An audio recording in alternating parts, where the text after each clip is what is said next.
to wait until this Mac do whatever they have to do, like was 10 minutes and finally got in. Oh, please don't worry. We are all friends here. We have some time and we're in the safety of our own homes, so there's no rush. And we're not that late anyway. It allows people to join. And look at you, you're so popular. We have 45 participants from all over the world already. And I'm going to share my screen. And Dr. Correa, we have Dr. Yasna Chaudhry here with us as a co-host.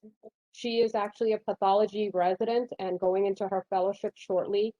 And what I will do is quickly introduce myself, and then Dr. Chaudhry will introduce herself, and then I will give her the honors to introduce your bio, which could go on for pages and pages, but we decided to like truncate it for today's purposes, and we'll let you take on basically why you've decided to mentor young IMGs and made it your life's purpose, and then move on to certain match topics and kind of keep it very informal. How does that sound? Sounds perfect. Yes. Thank you, Dr. Lira. All right, I'm going to share my presentation. Let me know if everyone can see it. Yes. Perfect. All right. Oops. Hold on. All right, perfect. So today's topic is match application guidance, and we have the esteemed, if you are not speaking, if you could please mute yourself, it would be great. We have Dr. Ricardo Correa Marquez, MD, Ed. My name is Dr. Shay Data, and Dr. Yasna Chaudhry is here as well as my co-host. Just a little bit about Residency Success. I actually am a junior attending. That means I'm just out of fellowship 2 years. I'm a neurologist in a major academic center in New York. I'm a Caribbean IMG. I struggled, unlike most of you, through this entire process. I had no guidance. And many of my family members are physicians, but still I had no guidance to the process because every year the match changes. Nobody really knows what the new rules mean. Everybody's confused now with all these COVID rules. So I started Residency Success to help you through the match process, as well as help you, guiding you through your documents. And there are many of our members on this call today, so we can open up the questions to them as well in terms of how the whole process has been going. It does require a lot of work from their end as well as patients, because things move in sort of like a systematic fashion through the whole thing, and we'll discuss all of that in the future. I actually did my fellowship after a neurology residency in sports neurotrauma, so I'm an expert in brain trauma and concussion as well. So I'm just glad and happy to see all the faces from around the world and let you know that there is hope. If I could make it, you can make it, okay?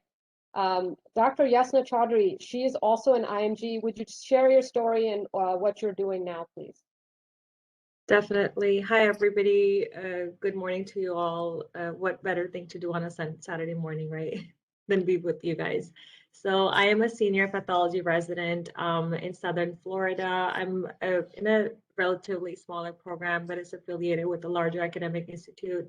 So I'll tell you guys, matching itself is a very rigorous process, and it takes all your blood and sweat and tears to get to it. And I have been through it myself, which is why now I want to be a part of the mentor team, which will help future residents to get into training programs.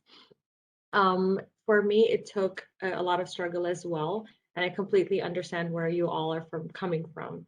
So that's why I'm here with you all today. And after fellowship, after residency, I'm starting a cytopathology fellowship, a little something extra. Yeah, Dr. Chaudhry and I met in medical school. We were in 2 different medical schools, but we were in Chicago for our rotations. And as you can see, she's a very bright young woman, and we instantly connected. So basically, the team that I have comprises of a lot of bright young doctors and attendings, and they go through a rigorous sort of vetting process before they come on here to help you as well. Okay, so we like to have an open, very like good relationship with you once you're working with us. Now, without further delay, I'm just going to put this WhatsApp QR code here. If you guys want to scan it, and then if you have more questions after this is over, you can reach out to us or have questions about any of the services. I'll display this later on as well, so you don't have to rush, but I thought I would put it in the beginning. So I'll let Dr. Chaudhry do the honors of introducing our esteemed guest today, Dr. Ricardo Correa Marquez. Go ahead, Dr. Chaudhry.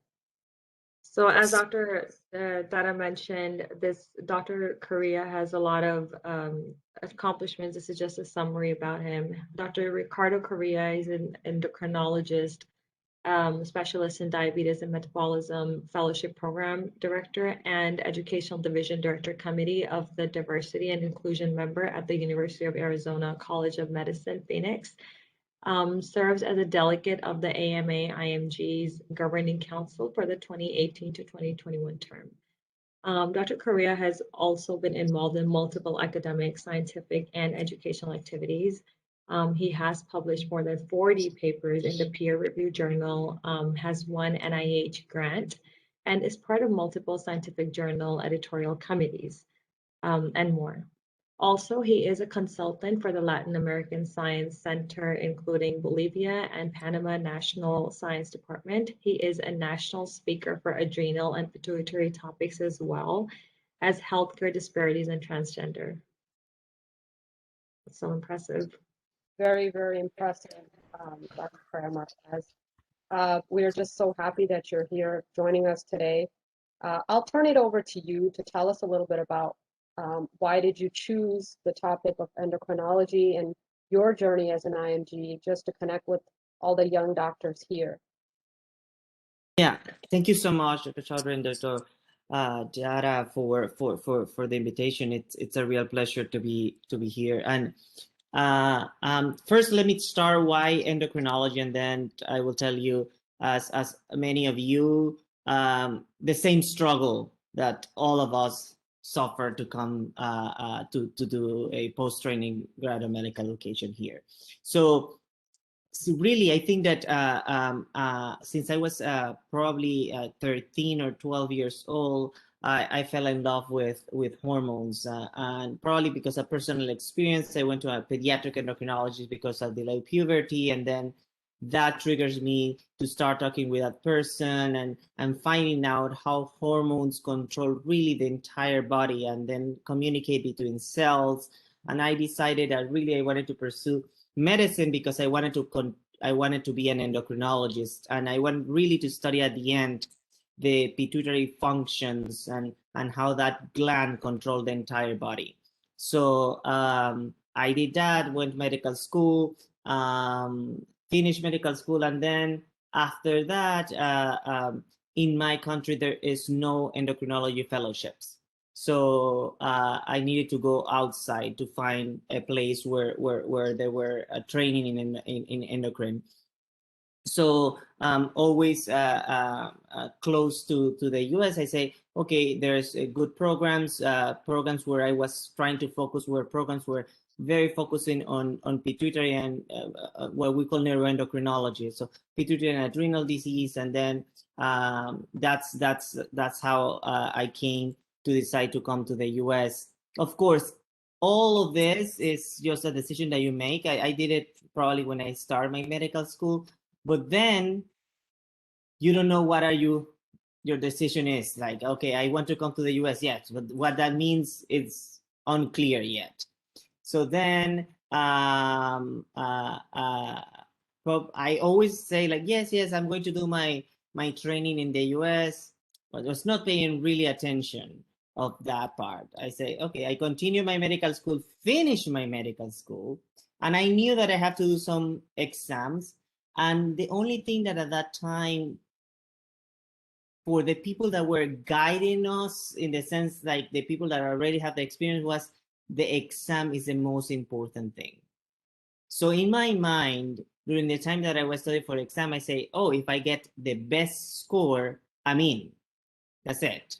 So I didn't know anything about letter of recommendation, personal statement that I have to do rotation in the US, all of the other million of things that are as important as the exam.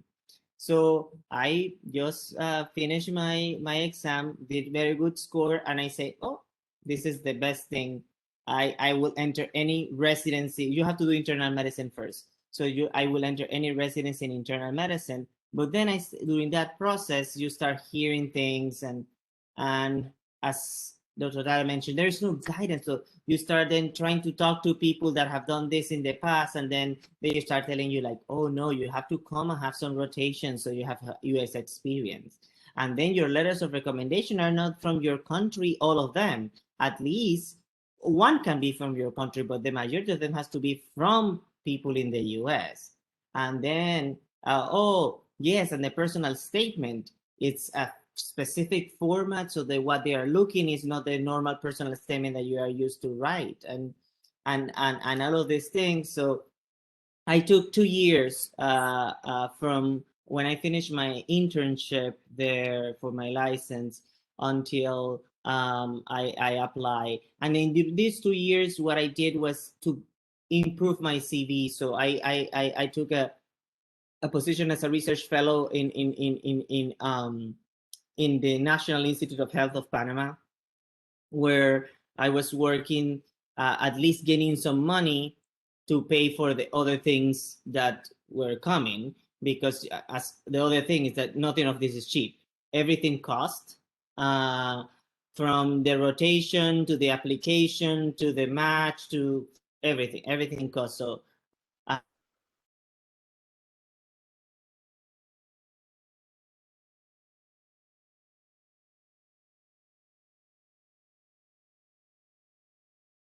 um, I was not in a strict time, so it gave me some time to do some of these kind of things, and I had the opportunity during that training to have some clinical epidemiology training. So I was able to come and do some rotation in clinical epidemiology that was some relationship with clinical rotation. So that helped me, and then I was able to apply and enter to internal medicine that I did in Miami, and then finally my endocrine and then neuroendocrinology that I did at the NIH in Bethesda, Maryland. But as you know, that each pathway or each story that you will hear is different from one another. But something that I think that all of us have in common is that, one, we didn't have a guidance from the beginning. It was in the way how we learn things, and then you find another's and they told you that, do you fill this form? And you're like, what form? Oh, you have to fill this form. Oh my God, okay, we have to fill this form. And then that we have to decrease that and standardize. And I really always admire Dr. Dara, because she has been creating these programs since several years ago for that. So you don't miss any of the steps in the order that they have to go. And then the next step is, the second thing is that for us is you have to give the 150 to 100 miles extra than for the others. But I think that at the end it's more rewarding. When you give more and you achieve your goal, it's more rewarding than if anything comes like to you easy. So it's more rewarding. And sometimes there is failure in the process. And I talk to many IMGs that they don't match the first time, and they're disappointed and they want to quit. And the first thing that I say is like, if your dream is to become a licensed physician in the US, do not quit. Okay, there is a failure, you have to stand up and continue. And that's it. This is life. Not everything is perfect. I have seen people that go to the match 4 or 5 times and finally match. And that's it. And I can tell you that 20 years from now, nobody will remember that person went 5 times to the match, didn't match. Now they probably are practicing physicians. They are amazing, outstanding physicians, and they are living an amazing life. Nobody will remember 20 years ago what they suffer. So I think that sometimes when we have to suffer a little bit more, it's a little bit more rewarding at the end. And the other thing that all of us have in common is that we really want to achieve our goal. Something that we don't have in common is that when we enter, many of us decided not to help others. And that's something that I feel sad, because you can see how many IMGs are in the US. 25% of the US medical force are IMGs. How many of them you have seen that are in certain way trying to help others IMGs to come? Very few. Look here, Dr. Chaudhry, Dr. Dara. There's others in others. The IMG, AMA, IMG section is very small. So everybody is small. So for some reason, there is a concept that whenever you enter to residency and you achieve that goal of entering to residency and you become an attending, you forget that you are an IMG. You don't want to deal with that was in the past, and then you just continue your life. And I think that sometimes we have to a little bit of payback. We cannot pay back to the people that help us, but we can pay back to the people that we can help. And that's something that IMG community in the US need to get stronger on, because we are very separated. Everybody's thinking, and there are different needs, because as you know, the other big process that comes whenever you get accepted is, if you are not a US citizen or a permanent resident, then visa and immigration issues come. And that's a big topic on which visa, how I come, what I do if I after expire, if a new administration comes and put other regulations.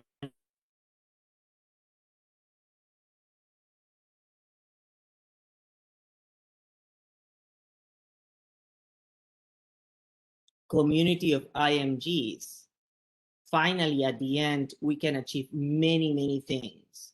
And that's probably at the end the goal is, like, do not forget when you enter your ultimate goal, that is continue helping the next generations.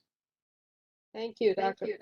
Yes, that actually sums up almost a really nice broad overview of almost all of the issues that we face. So that is a really good thing that you highlighted.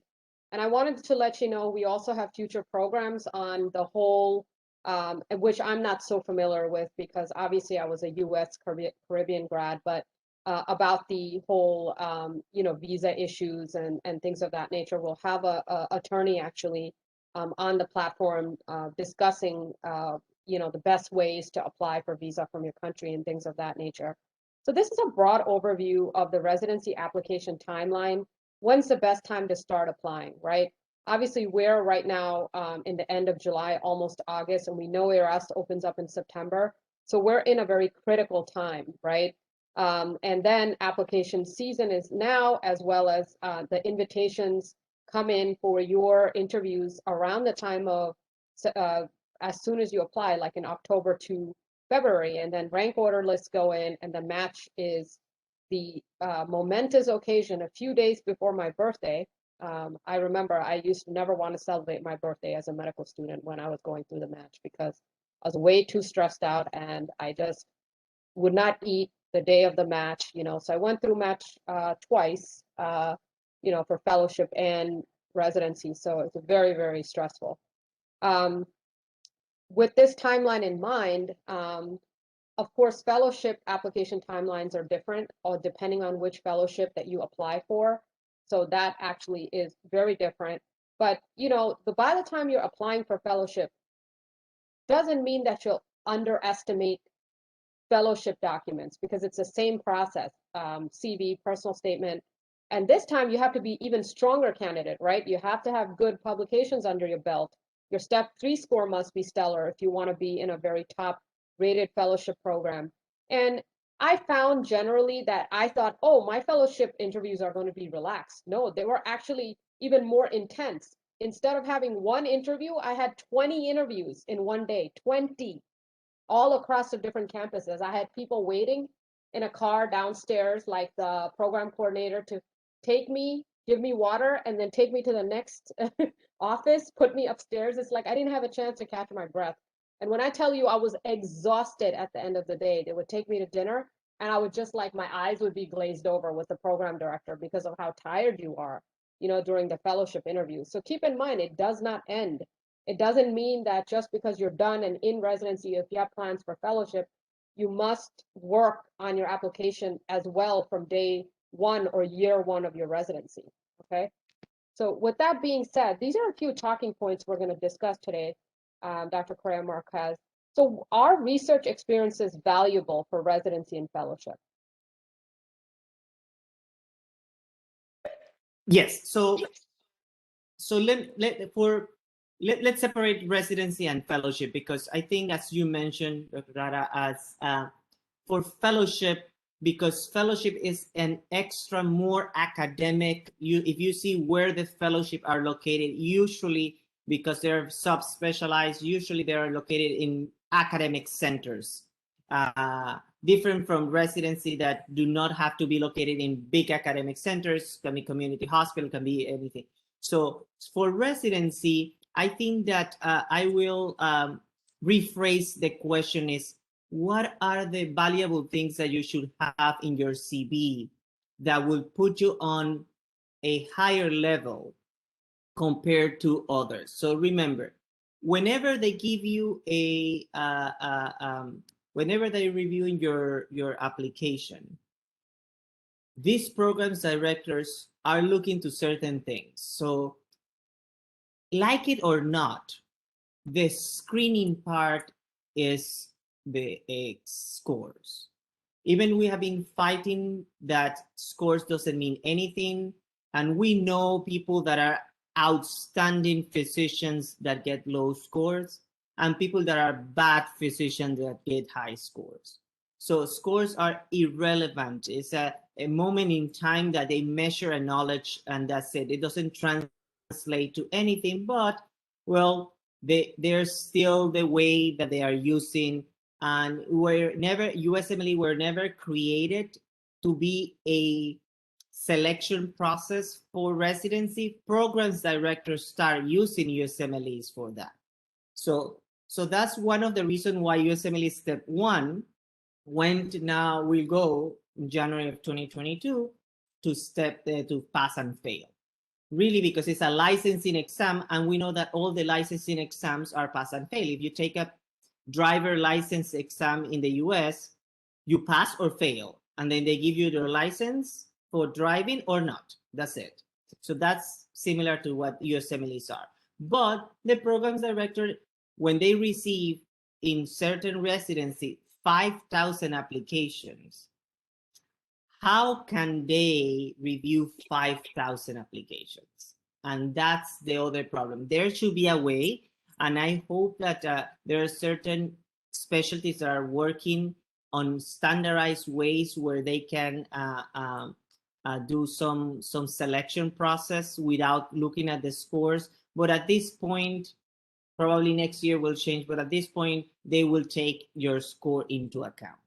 And what happened is that they will have a cutoff of score. And in this ERA system, that is where you submit your application, what will happen is that they will put some filters. And these filters, something that all of us need to be aware.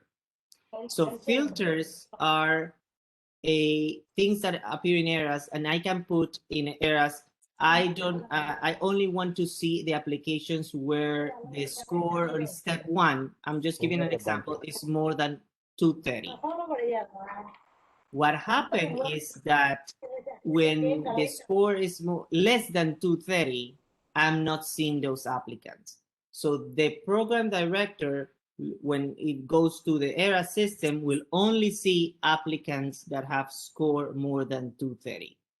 And that's where I will tell you a technique where you can use to alert that program director that you are interested in that program. Because really, if you don't have that cutoff on that score or whatever filter they're using, then they are not seeing your, even if you submit an application, they are not seeing your application.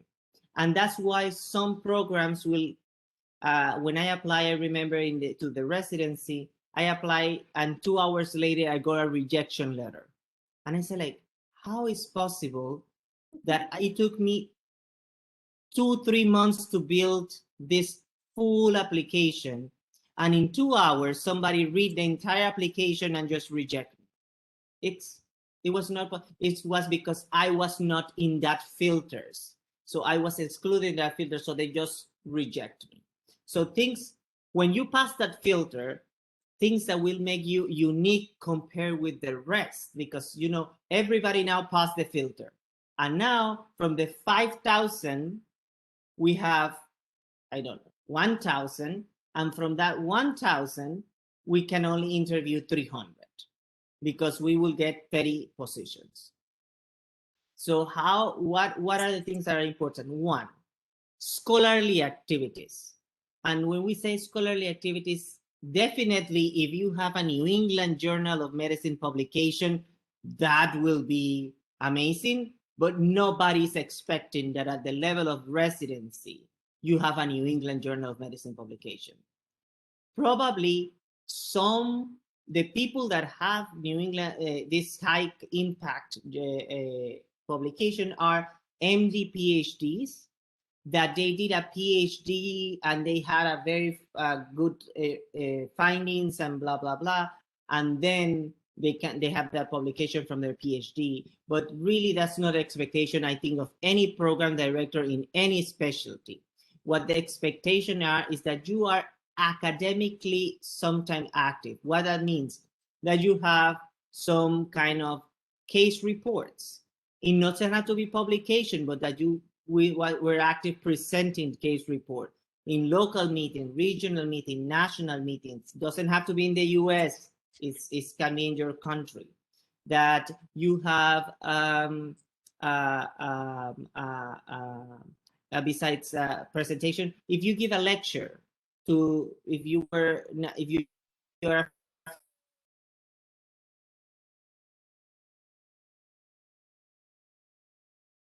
I think we're having some connection issues.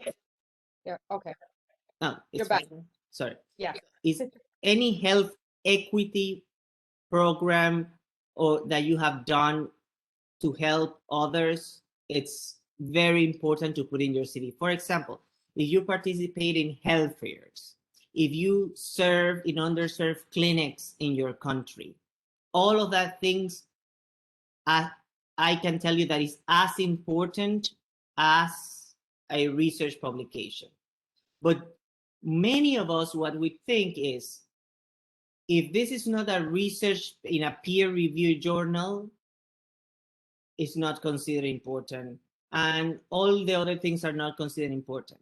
I always tell the same thing: put everything that you have done as a medical student, and if you're a physician, as a physician in your country, put it in that ERA CV. Do not devalorate anything that you have done. So what I did was I put every single health fair that I participate. It was a 1 week that I went to the very underserved area, rural area in Panama. That was there.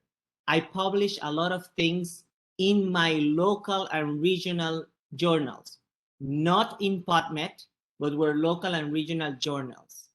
All of them were there. It's important. They see them. They don't think that they are fake.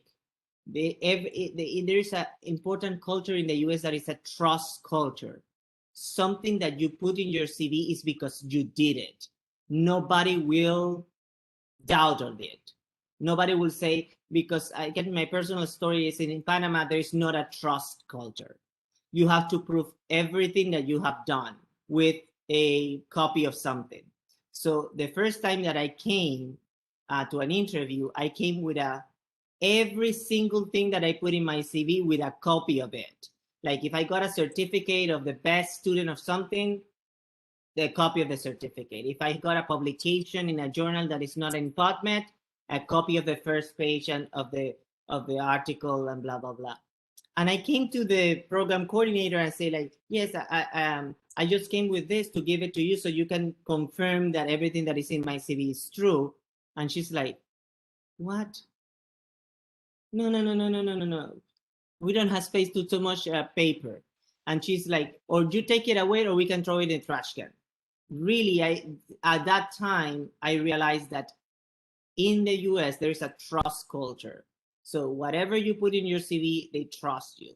So it's true, and do not decrease anything that you have done from going. So nowadays, ACGME considers scholarly activities very big, from as a hardcore research publication to presentation to diversity, equity, and inclusion. That's something that I want to mention. Nowadays in the US, starting for all the events that happened last year, that have been happening forever, but last year triggers with the murder of Breonna Taylor and George Floyd and all of that. Diversity, equity, and inclusion is a big, important plus topic. So if you have work in health equity in your country, if you have work diversifying or something, or being inclusive or something like that, put that. That is, every program director is looking to that star that will make the program, that will create things in the program to make that DEI, diversity, equity, inclusion more. So that's very important. I remember one time interviewing a resident that he didn't have any publication, but he went 3 months to Africa to help in a community in Africa. So that was as impactful to me as if he had a research in New England Journal of Medicine. So that's something, and I can tell you, probably some people do amazing things and they don't put it in their CV, and then nobody knows that they are happening. If you got a very important award that recognizes your work, it doesn't matter, in your university, in your local area, in your country, put that. That will, it's very valuable, because the programs director want to hear your story. There is 2 ways of doing it: in your CV, your personal statement, and when you go to the interview. So do not, of course, if you have the time and you have the opportunity to do the research, definitely I will recommend to be part. Sometimes you don't even have to be published the research, but be part of a research team, and you write that in your CV. I have been part of this, I don't know, diabetes and osteoporosis team that is working on this and this and this and this and this. We are getting the data at this point, because sometimes you know that these studies can take 5 years to get published, and so you will not be 5 years until you get published, but you were part of the team. And why this is important? Because during the interview, they will ask you, oh, I see that you were part of the diabetes and osteoporosis. Can you tell me more about that? And that's a quick thing that you can do, because you have been working on that, and you start, yes, you know, I was working on this, I recruit data, I was seeing the patients, blah, blah, blah. And 15 minutes will pass like this, and a connection will be established, because that person is interested in that, you are interested in that, and that connection will establish. So research experience, good, but any other valuable experience, that we can call them scholarly activities, including advocacy. If you in your country created or fight for the rights of the patients, the rights of your colleagues, or all of that, put that. That is that you are advocating. That doesn't mean that you're a politician. It's totally different. It's that you are advocating for your peers, for your patients, and that's also another part of scholarly activities. Absolutely. I think you touched upon all of these points, except one. You know, Dr. Correa Marquez, there's a lot of telerotations now, just because COVID has limited a lot of our in-person rotations. How do program directors view telerotation? Yeah, and that's a very good question, because at it's a program director dependent decision. I have heard some programs directors that say, I don't trust on those telehealth rotations. Others, they are very fine with it. So if there's not standardized, at least in that telehealth, you get a connection with a attending that write you a letter of recommendation. That's a good thing. I think that nowadays we are seeing more openings. Well, hopefully we are seeing more openings of if the Delta variants do not make us go back again to phase 1, but we're seeing more opening. I still believe that if there is an opportunity, if there's no opportunity you to come and you can do tele-rotation is an important process, because at least that is still counting as a rotation in the US. Try to get one where you can interact with the attending, and the attending can see you and you can work. And then if the attending want to give you some homework, then it's better, so they can know that you work hard. But that it will be a lot of program director dependent, because some of them are like, oh, I don't know what you did in that month, and that's questionable. So, but a lot of them are very receptive until they know that this is the only way that last year was available, and this year still many programs still close for outside rotators. Right. I feel that's absolutely the way it is. It's sort of program dependent, but you also can highlight that during your interview and also highlight it in your personal statement if you wanted to discuss. Because if it's something that was interactive enough, what did you learn from it? And really, do you feel, and I always felt like this as a medical student, it is so much about what you make of your experiences. So the person next to me, the student next to me coming in, we just because they didn't want to do surgery, and none of us really wanted to do surgery as IMGs, they didn't put their all into their rotations. And at the end, the preceptor refused to give them a letter, but at the end just handed me the letter because I put so much effort into, the rotation, even though I didn't want to do surgery. So you want to really watch your behavior, even if it's telerotation or in person somewhere, that you don't look at it as just passing your time. And the way that I always say it, and you guys probably heard me in other presentations on rotations, don't be a potato. Like if you just show up, you're just standing there, I don't know your name, you're not participating, you're not asking questions, don't go over the top either. So if you're taking away from the residents' learning, that's also kind of bad, because you're there obviously as an external observer, but you're not invisible, right? Are you going to list that I was an invisible extern or invisible observer or a potato in the way that I look at you, because you have not done much to show me that you're interested and you're rotating with me for a reason. So keep that in mind. And we also teach you those tactics on how to be effective, during rotations. And also I know that, like, you're a program director, you can see through people not being genuine about their interest too, right? You want to have people in your program that have the genuine interest. Otherwise, it's going to be hard for you to manage them through the year, correct? How do you feel about that? Oh, totally.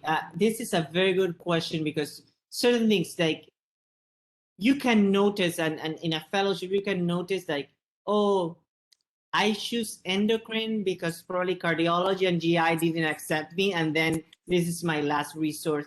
And how do you notice that? Is the way that they write the personal statement, the way that they, in the internal medicine, they did things.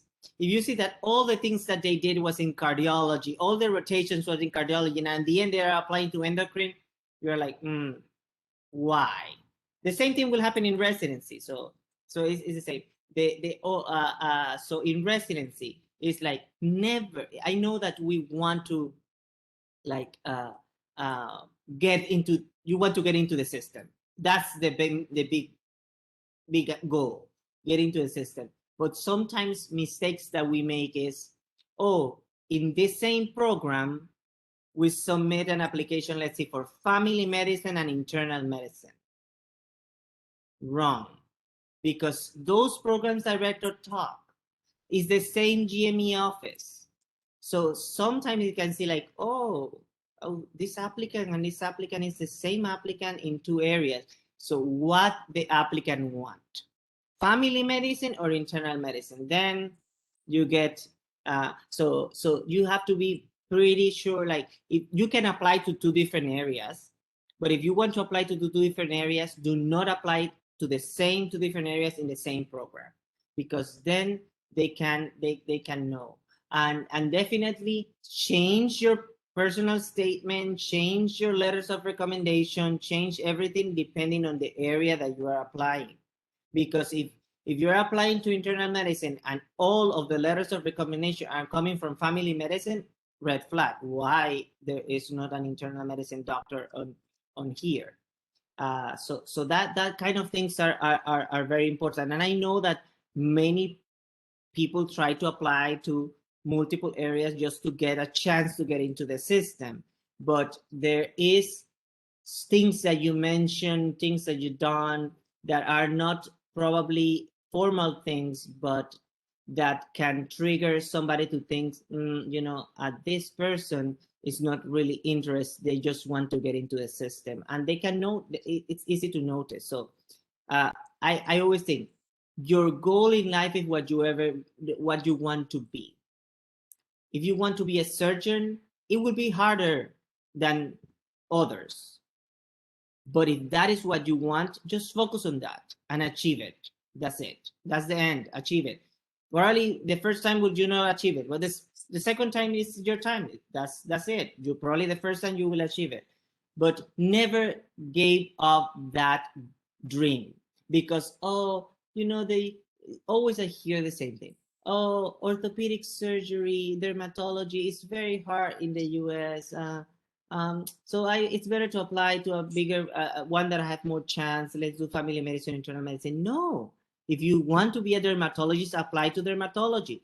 Focus. How do you build a good CV, build good letter of recommendation, do a good application, all of that kind of things, and then apply to dermatology, because that's your passion. That's why you really move you in medicine. And then and at the end you will achieve it. You can see, look at, there is one of my friends that did in the same time resident. She was radiation oncology, and there is only like 53 position in the entire country of radiation oncology, and she was an IMG, and she was one of the radiation oncologists in the program. So if she was able to make it in a very small, very competitive, anyone is able to make it in any area. You have to work harder, yes, than a person that applied to internal medicine, but you can make it. Right, absolutely. And the thing is, doctors, please mute yourself, because I can hear feedback from people joining the meeting. It would be very good not to interrupt when Dr. Correa Marquez is speaking. And I do really, you saw Dr. Chaudhary and I like nodding. We can't stop nodding because we agree with everything you're saying. Actually, I want Dr. Chaudhary to add a little bit, because, just like dermatology and ortho or neuro or pathology, these are very nuanced fields, right? And there are a lot of candidates that work with us who think that, oh yeah, I'm just going to put like a fishing net and see what I can drag in, right? And when you do that, you get cans and bottles and shoes and garbage from the ocean too, because you're not understanding that you have to show commitment to the program or the place you're applying. So Dr. Chaudhary, can you tell us a little bit about like that? Because pathology in general is nuanced that way. Definitely. So one thing that I'd like to reinforce that, like Dr. Dada mentioned, program directors, chief residents, all the people in the committee interviewing and ranking you, they know. They know. If you're going to just say anything but your CV is going to say otherwise, they know what's going on. We come as a chief resident last year, we interviewed many people, and I 100% agree with the fact if you're an IMG and you have taken other opportunities like internal medicine, rotations, it's okay. It's okay. You can go ahead and explain. I myself, I did that. It was with a hematologist oncologist. I used to always follow my hematologist to the pathology lab and see peripheral smears myself. So I had something to explain in my interview that yes, I have a letter from an internal medicine hemonc, but the reason why is because as an IMG, I didn't get my pick. You know, we don't always get to pick that, hey, I want to do this rotation at this time. It doesn't always align in the best way possible. So it's okay if you did other rotations. Try to be more focused in your niche specialty and try to be ready to be explained how you're going to. We prefer people, it doesn't matter scores. It does not matter what your scores are if you have all letters of recommendations from the specialty itself and you show importance. From the program point of view, it's very, very important because what people do is they come into a residency, goes both ways. They're bad residents, they're not interested because once you get what you really want, then you just start lagging and you don't like it. You're miserable in the program. The other thing that happens is they build, now that they're in the field, they build connections. And guess what? Next year, we don't have a resident. That spot is open. And that's very detrimental. And it's very fraudulent to the program because now they don't have a resident and they didn't communicate well. And it's just an empty spot. So I completely agree with people trying to apply to different specialties. Just make sure you're ready to explain and make sure you're ready to commit. If you're going to be like, I did not apply to OBGYN at all because I knew this is one specialty I'm not going to be able to commit no matter what. So if you have something that you're not going to be able to commit to, please don't apply. And the reason why you have to rotate is these specialties are very specific. Like pathology, you definitely have to rotate in a pathology lab to be able to be committing to this specialty, not communicating with patients, not talking to families. It's not something that you're like, okay, let's just go ahead, let's go with the flow. It's not like that. So you have to think from the program's perspective as well, what they're thinking and what their process is, because if you're not cognizant of that, then there's no connection. Absolutely. I think we'll move on to the importance of documents. I think Dr. Correa Marquez already set this up very beautifully earlier about the fact that you are not prepared for how many things go into the application, right? You think it's good enough. Oh, I'm good at exam taking. I'll do good on my exams. And then you're like, oops, CV, LOR, personal statement, then letters of interest, letter of recommendation, then interviewing. Oh my God, this is so foreign to a lot of IMGs because most of the places outside the US, they just make you sit for entrance exam and it's merit-based. You got the scores, you're in. There has to be no written and no verbal communication. Can you comment on this, Dr. Correa Marquez? Yes. So definitely something that you mentioned is for many places outside the U.S. with the score, they give you a list that on that score you enter. That's it. So here in the U.S. is totally different system. So score is part of that system, but then there are other non-direct communication, non-verbal communication where the CV comes, the personal statements comes, where the letter of recommendation comes. And so something that I always recommend. So personal statement, one, very important. Do not repeat anything that is in your CV. That's already in your CV. Do not repeat it. Put your passion. Never start with a quote. Martin Luther King say blah, blah, blah. No. So imagine this. Look, like now I'm starting to review applications. I need to review because this is a fellowship, is small, so 150. If you put me 3 pages to review and you are number 15, you know how tired I am reviewing each personal statement? It gets tired. So imagine translate that to all the programs directors that have to read all those personal statements. So if you can put all your things and you can demonstrate your passion in maximum 1.5 pages, that is good. You have to put why that specialty, why the US, what is make you what Dr. Schroeder mentioned, what move your floor to come to that, and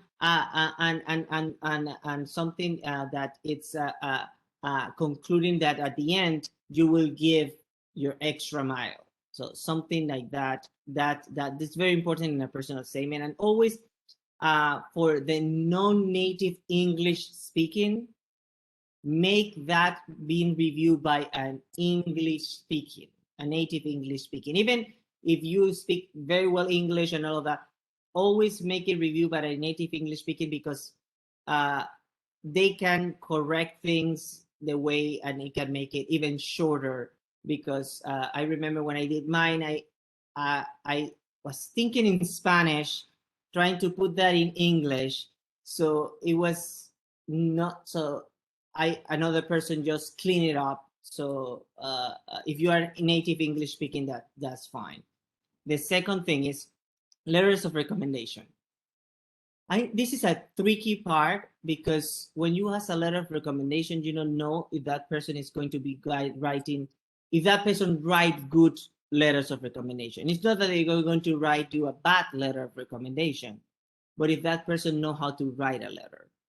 And having a bad letter of recommendation, meaning that a person write a template to every person that asks them a letter of recommendation, is bad too. I have seen many letters of recommendation that is a template. You can see that the person that write it just change the names, and then it's a template. Don't put anything personal. That's bad. And that's where there's the tricky part, because you don't know if the person that you're asking the letter is a good writer. At least sometimes you have the opportunity, they tell you like, can you give me your bio, or can you draft something, and they can modify it or something like that. Because there are words that every program director is looking. You are in the top 5% of the people, of the physicians or the IMGs or the students that I have rotated with. Outstanding, highly recommend. If I have a program, I will accept this immediately. Things like that, that are just the stronger words that in a letter of recommendation, and that when you start reading that letters, that is the first thing that comes to your mind. So that's very, very important to have when asking a person. If you know if somebody have rotated with that person in the past, and they tell you, you know, this person do not write good letters of recommendation, do not ask that person a letter, because it's worse to have a standard or template letter of recommendation than not to have anything. So that's very important, letter of recommendation. And then the CV, the CV style of ERAS is different, because you have to put everything and explain, but so you don't forget what have you done. Always update your CV in your Word document.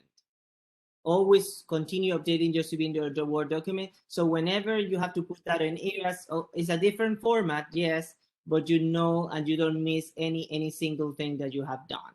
So that's very important. Something that I want to mention, that is how do you there are programs that you really like, and you have not received any answer from that program in the application. So a technique that you can use is try to search for the program director email, not the program coordinator, not the email that appears in ERAS or in FREIDA. That's the program coordinator email. I usually do it by PubMed, because sometimes those programs director has published something, or there is a standard way of in institutions of having an email, like first name dot last name at something, or there's a standard way of having an email. And just whenever, if this is a place that you really want, whenever you send a short email saying, Dr. X, I am very interested in your program. I have been working very hard to achieve a position in your program, blah, blah, blah. Can you please take a look at my CV and personal statement? You try your CV and personal statement and see if you can consider me for an interview. Because probably if you were not in that filters that they put, they didn't see you. But then now that this email arrived to the program director, it can take a look. At least at this point, you have a no because you have not received anything. You can change that no to a yes. If the program director take a look and see, hey, oh, really? Oh, I have not seen your application. Let me look, put your AAMC number, and then they can invite you. So that's something that you can do for programs that you are really interested. I'm not recommending this to do to the 100 programs that you apply, but for the ones that you are really interested and you have received nothing, that's something that for example, in my case, there were 3 programs that I didn't receive anything, and I sent them a letter, and finally they say like, oh yes, we have an open spot, come this day, and I was able to interview in that program. That's those are like gold words. I think there are some questions rolling in, but we'll wait till the end. There's just a few other things that we're going to discuss very quickly. Just potential pros and cons of web-based interviews, right? From the candidate's perspective versus the program director's perspective. Pros, obviously, you don't have the risk of the COVID-19 exposure. And just remember, there's a huge reduction financial burden. You know, I had to do hotel rooms. We had to like fly everywhere, right? So you can take that money and invest in yourself and build a better application with a service like ours. You don't have to do our service, but just putting it out there, obviously, we're all here for a reason, right? Convenience, there's flexibility in scheduling. I feel like they can do a lot more interviews in a shorter amount of time because there's less coordination. Everyone can just get slots over WebEx, right? Minimizing the chance of missing interviews due to travel time. The other thing that's a really bad, poor show on you guys, if you guys schedule an interview, cancel last minute. Do not do it. People even do it for online interviews. I don't know why. Why would you do that? Why would you not plan ahead that, you know, a lot of program directors talks amongst themselves and you become blackballed at that point, you know? Number 2, just not showing up. Sometimes people don't show up, okay? I don't know why you would do that either. That's very rude, all right? Reduction in time off training and clinical duties. It doesn't apply so much to IMGs, but regular medical students, they do have to take off from whatever they're doing to interview.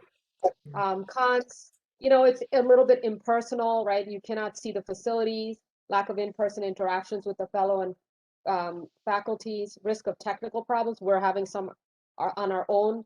Always have everything fully charged and a backup, right?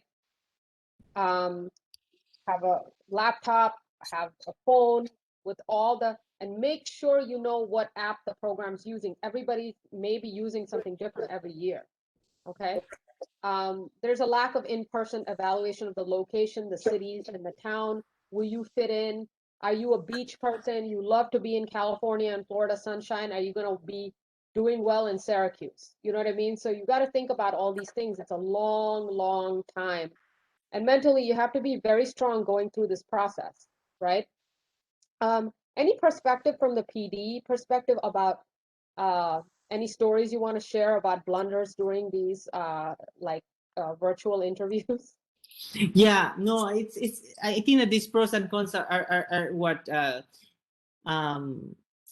everybody is commenting, and I think that it's true. So from our standpoint of view, not having an direct interaction with the person, it's not a positive thing, because you know, when you interview a person, you are not only looking at your verbal communication but also your non-verbal communication. I can tell you an experience, not for residency, but I interviewed for medical school, and there was one person that came to the interview in a shirt and was not even paying attention. So imagine that, you know, this is the, usually it's very difficult to look directly to the camera, because, you know, the camera is here, but the people is down in the screen. So it doesn't look that you're looking at the camera, but you are looking because you're looking at the people. But this, literally, this student was doing this. Oh yeah, and I want to go to medical school, blah, blah, blah. So the only time that you have to interview and then you're not even paying attention and you don't come in a formal dress code, that's a red flag. So that's absurd things that I don't think that will happen in a in-person interview, because you are face to face to a person, you know, you're in the office of the person, you are with a bunch of people, but this happened like in a virtual interviews.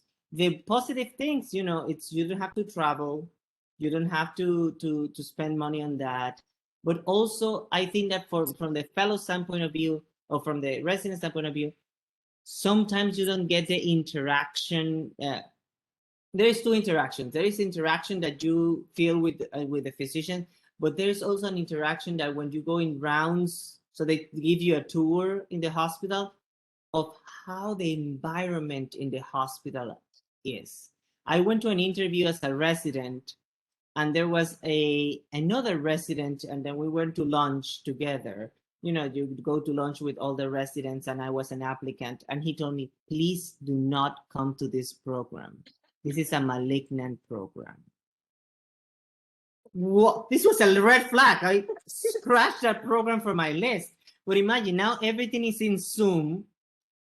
The residents do not know that they are alone, so they're always thinking that somebody else is looking at them in Zoom. So they are not going to tell you this. So you are not going to really know the story behind this. And more now with the events that happen in New York, Dr. Dara, with the 3 deaths of IMGs in the last year, that died by suicide. And you know, something have to happen, because there are some programs out there that even there is a regulation from ACGME, that even there is push from everywhere. It's not doing anything. So that's something that is not, think about the match or this process, not just only about you want to enter to the system wherever is the opening. No, think about that they want you to, and it's and you want to be in a place that mentally, as Dr. Ra mentioned, everything you will fit. If you have family, everything. So if you have to wait a little bit more, wait a little bit more, because I have seen some people quitting just because the family, they wanted to enter, they enter, but then the family is in 6 hours apart, and it's not working for them. So social part is important. If you want to establish a social relationship, because okay, you came alone, and then probably you want to get a partner and something, and you go to the middle of South Dakota, where probably the only thing that is in that town is the hospital, that's not the best place for you. Different if you go with a family to that place, it will be very perfect. You already have a family, you don't need a social in so all of that kind of things, they have to come to your mind. Distant from your country, what is the best place, where is the best airports? So sometimes these kind of things is everything have to take into account. In a virtual interview, difficult, because you don't know how long you have to take from the airport, taking a car, driving to the place. Probably sometimes if it's in the same city, it's fine, but sometimes this, I remember driving 2.5 hours from this closest airport to the program. But that driving gave me an idea of, oh my God, shoot, every time I have to go to an airport, I have to drive 2.5 hours. Should I want to do that? That all of that kind of things are important. Right. And you touched upon a lot of social issues. This is why I think you are so thinking out of the box, even than most program directors, about you know, stress in medical education. suicide. These type of things we want to we address in the residency success program: stress control, proper communication, anxiety tactics during interviews. Because I think other places will just train you in an interview like memorize, memorize, memorize, and then spit it out like a robot. That's not what I want. You should be trained in order to, even before you go there, don't drink too much coffee, have a backup shirt if you, in case you spill something on yourself right before the virtual interview. Whatever it is, common sense techniques you might not think about, but we have learned the hard way, right? Also, that's a very, very good thing. Like now we knew before how long it would take to travel somewhere. So use Google Earth, to like kind of like spy on the place and the area and talk to as many people as you can in the program. Um, in terms of someone alerting you something's a malignant program, yeah, it worked much better if it was like in person, but maybe some resident is just going to write help and then put it up on the screen or something like that to tell you that it's not a good idea. But I don't know. I mean, that is definitely a tough one.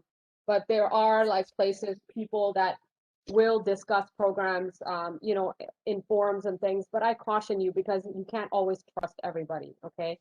And also take a look, if the people look generally not happy and they're not, they're giving you one word answers, or like the program director is very rude, do you want to go there? That's a red flag. Like, do I want to work with somebody who's rude, or these people look very difficult to work with? So it's a difficult thing, right, to kind of gauge, but they could just be very stressed because they have other responsibilities besides interviewing you all day long, right? You still have clinical responsibilities, but take it with a grain of salt, use your intuition, and always write down the things that you thought after an interview, so it'll help you then make a decision when you make your rank order list. So moving on now, there's a few questions in the chat, I think, and these are some questions that we had previously. So I'm just going to talk in general about IMGs, not supposed to having gap in their CVs from graduation to when they apply for residency, because it's very different, right? A lot of them are mature candidates. They've had careers in their countries, then they come here, or they weren't even sure they have to apply, or there's financial hardship like you spoke about, right? And if you're working somewhere to earn money, put that on your CV.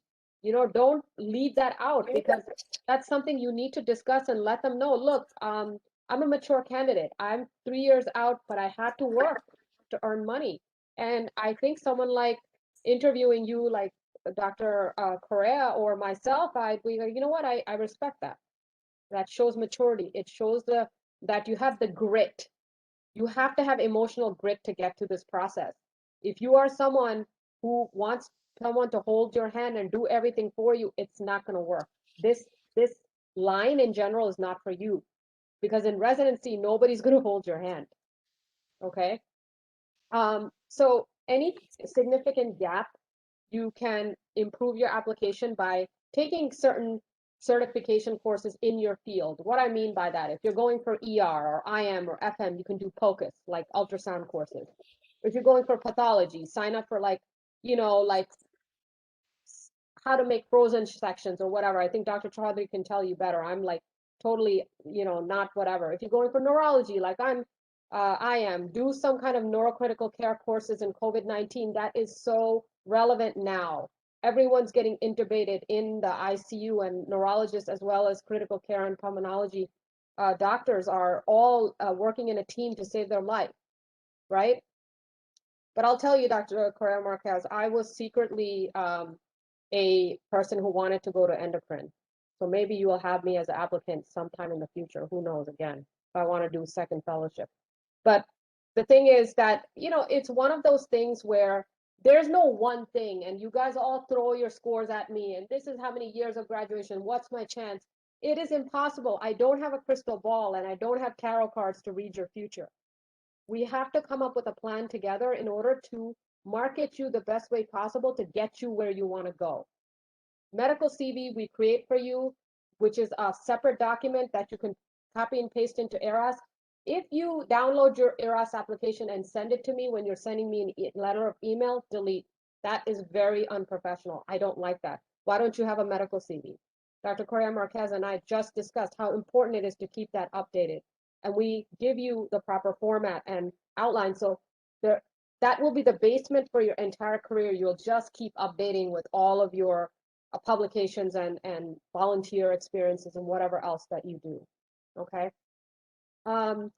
Since the COVID-19 outbreak, everywhere I applied for some clinical experiences offered negative response. How do we make up for this on our CVs? Any thoughts?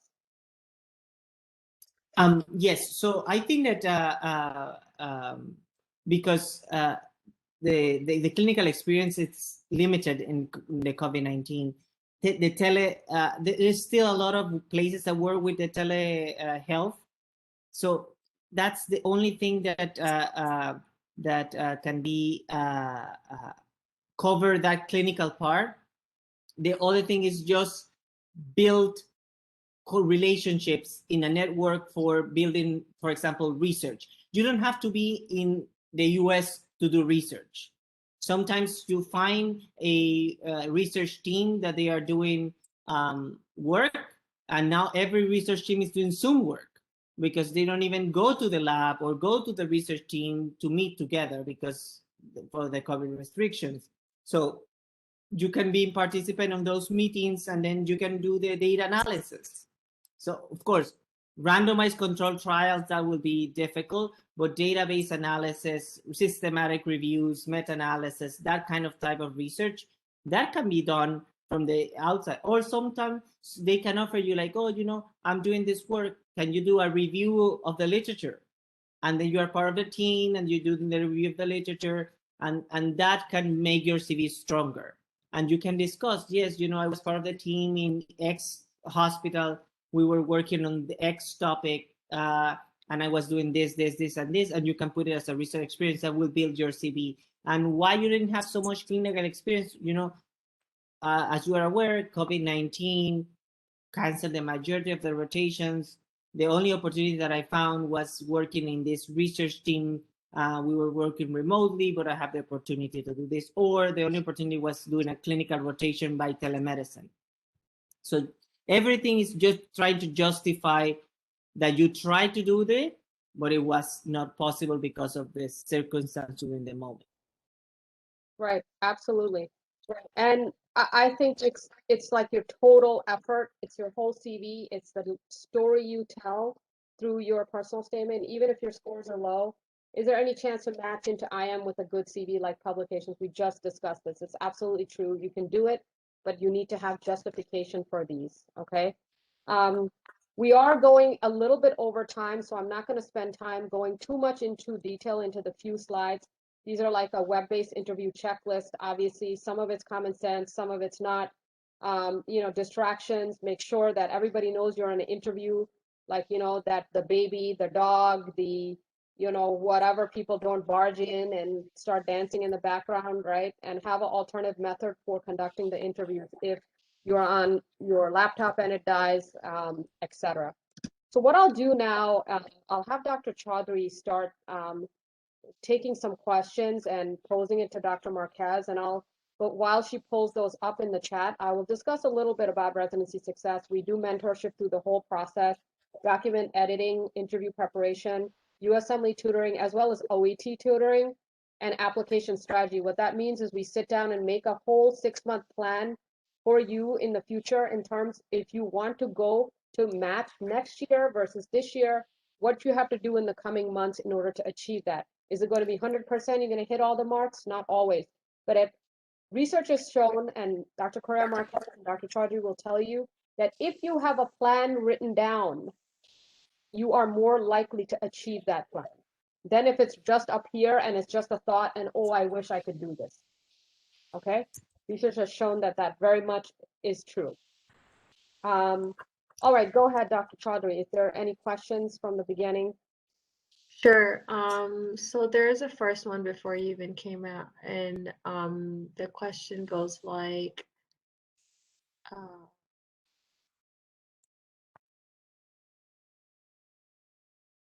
So I So think from a program director standpoint, do you view prior residency experience as a red flag or an asset?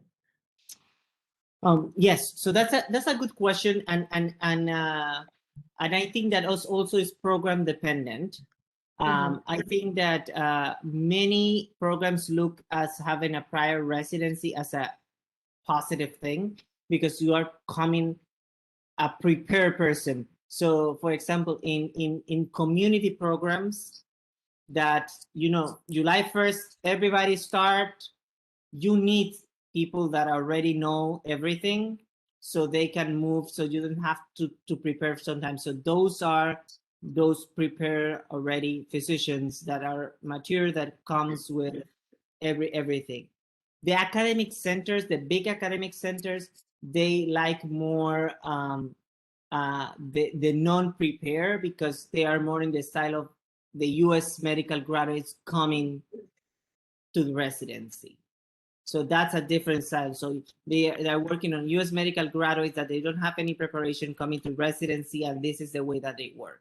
But the other hospitals that in my residency, I have 3 of my colleagues that were already, this is what they're like, they were already specialists, not even, they have a residency, a fellowship in their country, and they were taking again internal medicine residency so they can do their fellowship again.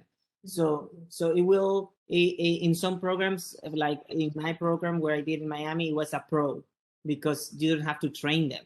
They already come from the first day, they can run the floor like it was a senior resident. So that's something, but other programs like more. So it will depend. Try to, when you do the search, try to see if there was any of the prior in the roster, any prior people of them, and you can do the bios of the residents, if they were trained before, and if they were accepted, that means that program is very friendly for that kind of training. Very nice, thank you. Another one is, what are the ideal qualities that a residency trainee should have?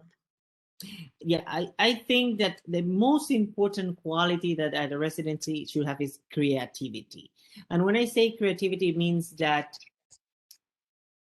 you have passion for the things that you do, and that if you find something in when you are seeing a patient and you find something and you don't have to know the answer, but you find something that is not normal, you ask and you go and try to find the answer for that. You don't have to know that 5.7 of potassium, what will happen to the patient, or that, but you know that 5.7 is not a normal potassium. So how to correct that potassium?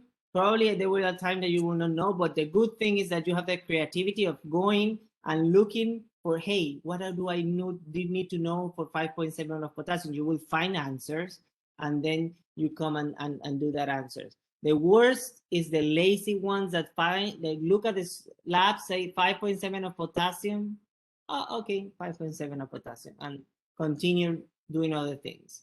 So what you are looking is a person that have, one, the passion for the residency that they are going to start.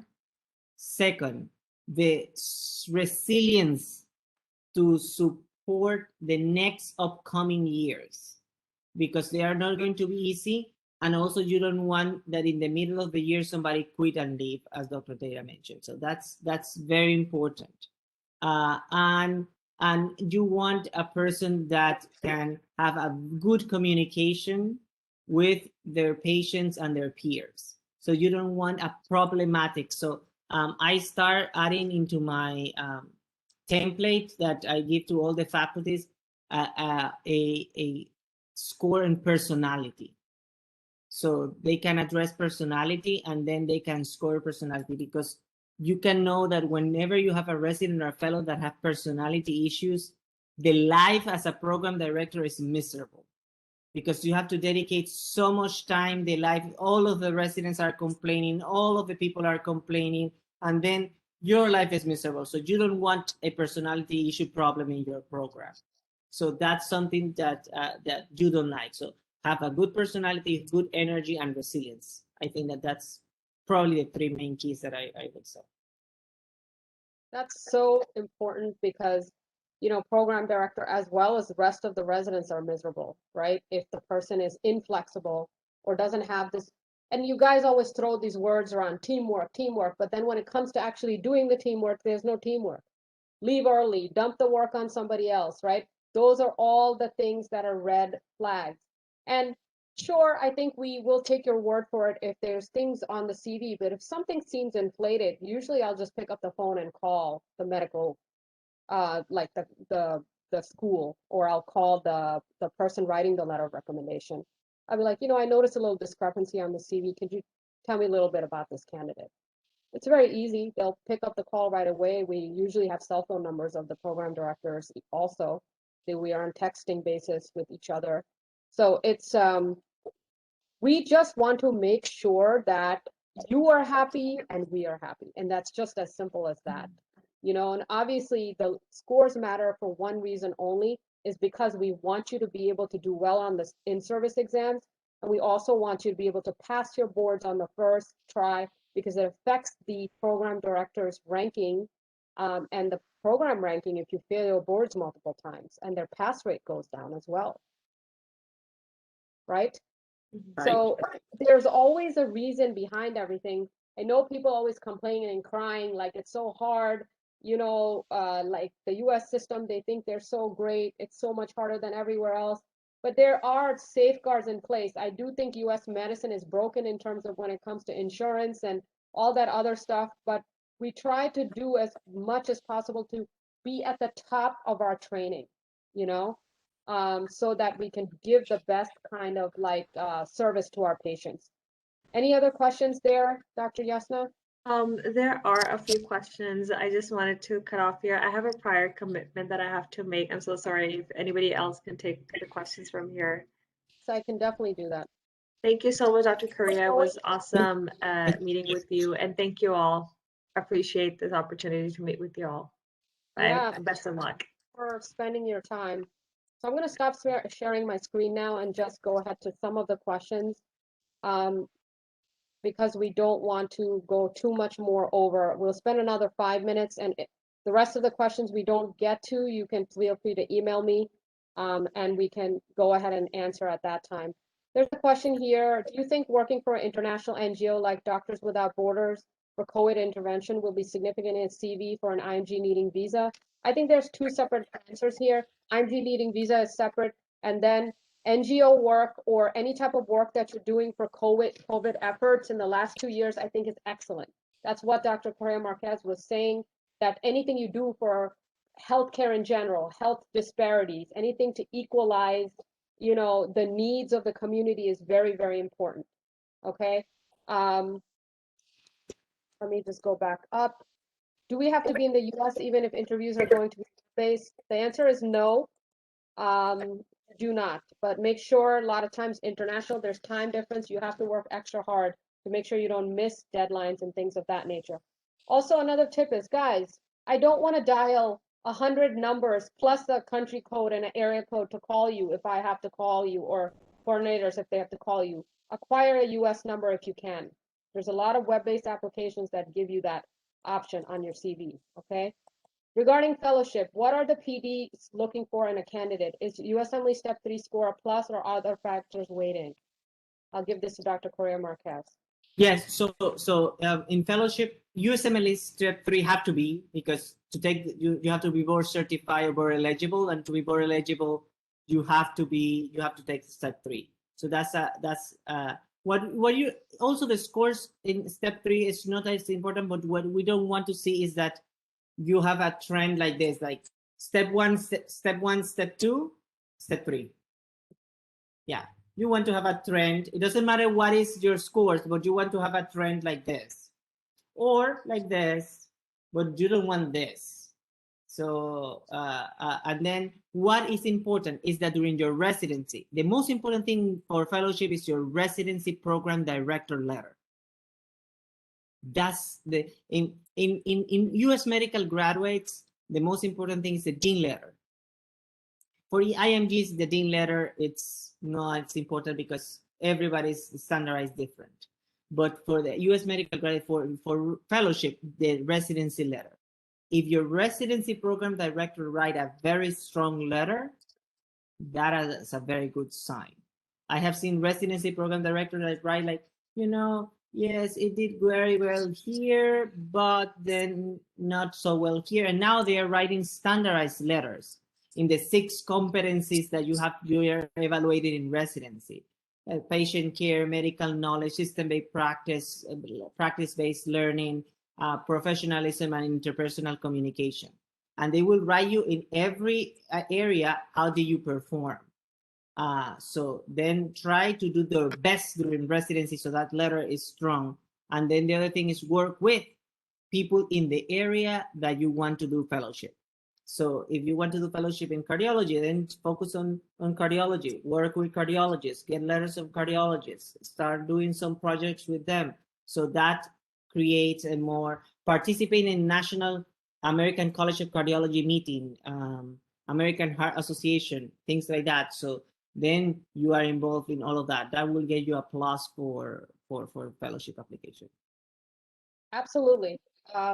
There was another very long question, but I'll boil it down. Dr. Correa, you mentioned that it's risky to apply to 2 different specialties and used FNM-IM as an example. My question is is it true if my PS explains that I'm pursuing a PCP career? Both specialties can lead me to PCP, so I was wondering in that case if it still would be risky. If you explain in your personal statement that you want to be a primary care physician and that's why you want to take the opportunity in both, I think that can decrease. Like it's not that you are shooting one or another. You want primary care and you can take primary care through this pathway. I will still recommend that develop a specific personal statement for family medicine, a specific personal statement for internal medicine, and then ERAS give you that opportunity to select a personal statement for the application. ERAS give you that opportunity, so you don't have.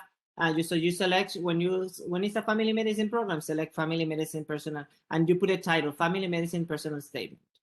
And if you select internal medicine, it can be very similar letter, doesn't matter. But definitely in your personal statement, you say that your endpoint is to be a primary care. But there is a subtle difference between internal medicine and family medicine, because internal medicine, you'll only see adult patients. Family medicine will see OBGYN, will see pediatric patients. So that's a different type of primary.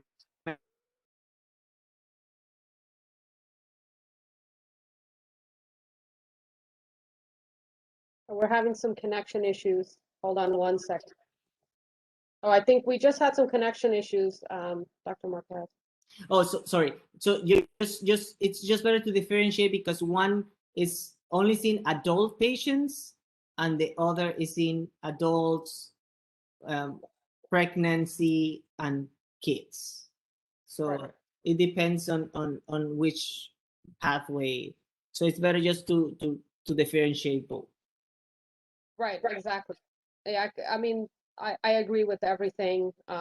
Just it requires finesse for your document, so you just cannot walk into it blindly. Definitely, that as Dr. Marquez says, have someone review it, help you, especially if you're trying to toe the line in these difficult things. Another question is, how much more difficult is it to get into a residency program for an old IMG? 13 years post-graduation with a gap in medical experience, about 9 years. And this is what Dr. Dara mentioned. It's nothing is impossible. It's a little bit more difficult because the year of graduation, many of the programs filter year of graduation. And then that's the way that you have to go and do. So some way of doing it is trying to work in with the in or try to get connection in that program through working on research, not in the same program, but in the same institution, working on research, or somebody that can call for you to the programs, because that can open a little bit more the doors. I can tell you, for example, in my batch in residency, I had a peer resident that was 53 years old. He was a physician from China that came to the US. Imagine his 2 kids were medical students in the same university when he was doing residency with me. So he had a big gap, but what he did was he focused prior to his application to be working on a lab in that that school, and that then the PI from the lab talked to the program director and say, you know, this is a very good asset. He will continue doing some kind of research here, and that opened the door. We are talking about 25, probably 30 years after finishing medical school. Or so there is always opportunities. Only thing is try to focus on your personal statement. What happened during 9 years? Very important to say what we were doing during that 9 years so they understand why was the gap. And the second thing is try to reinforce your CV on I will say in this case on research, so you can build that research, and then that connection with the PIs, the principal investigator of the research, connection with the programs. Absolutely. The next question is, are you allowed to visit even with teleinterviews? I think it'll be a case-by-case basis depending on the policies of the institution with COVID. And then the next one is, what are the chances to match without ECFMG certificate, late ECFMG certification? So you can apply without your ECFMG certification, but most likely you have to have your ECFMG certificate in order for you to put your rank order list in and for them to actually rank you. Let me know if there's any different answer that you have. Yeah, for this year, especially only this year, because this year, you know, there's a 6th pathway, and the 6th pathway is it will be delayed, and it's just starting and all of that. So for this year, most likely for the time of the application of ERAS, majority of the people that take this pathway number 6 will not have the ECFMG certification unless you already took your step 2 CS in the past, or you applied last year. So most likely you will have your ECFMG certification by December, but the programs know about this. So for this year specifically, it will not affect your application without ECFMG certification. From next year's, it will definitely. I will never recommend a IMG to apply without an ECFMG certification. Absolutely. Now, because you know this was COVID, USMLE step 2 disappears, CS disappeared. Now there's pathway from ECFMG. The pathway number 6 just starting in August. So all of that kind of things, that will be a delay from the ECFMG. So most likely everything will come like by December, and September is ERAS. So there is an understanding this year about that. But upcoming years, I don't think that there will be any understanding. Absolutely. Also, there are a lot more questions that I think we already covered in most of the things we discussed. If your step 1 score is low, send letter of interest, work extra hard to beef up other parts of your application, mainly research, and get excellent letters so that you can overcome and explain why that step 1 score was low. A. B. Do not get a low step 2 score. C. Do not get a low step 2 score. Because, like Dr. Correa Marquez says, if you go from here and then there's a steep, you know, like negative correlation to this curve, you got to wonder what you were doing and why you're not serious. You didn't learn from your mistakes. In the other hand, if you start here and then you're going up, it makes much of an easier thing to, oh, I learned from my mistakes. I bombed step 1 and then I realized I'm a slow test taker, or I'm this, I'm that, and I build upon it. And now look, I learned from my mistakes and I did it. Okay. In general, if anybody recommends you from inside the program, it's a good thing. Like, I think there's another question. Are there any pet peeves that you, I think I lost the question here.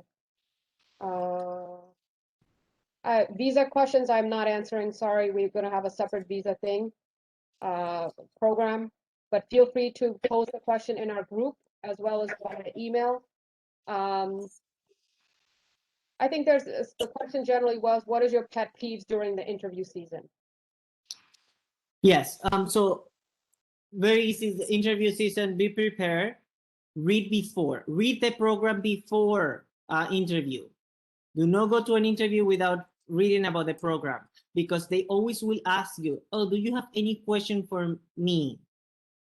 And even then, this is a standard thing that any interview in the data can tell you, for job interview, for anything from the rest of your life, it will always have, you always have to ask 1 or 2 questions to that person.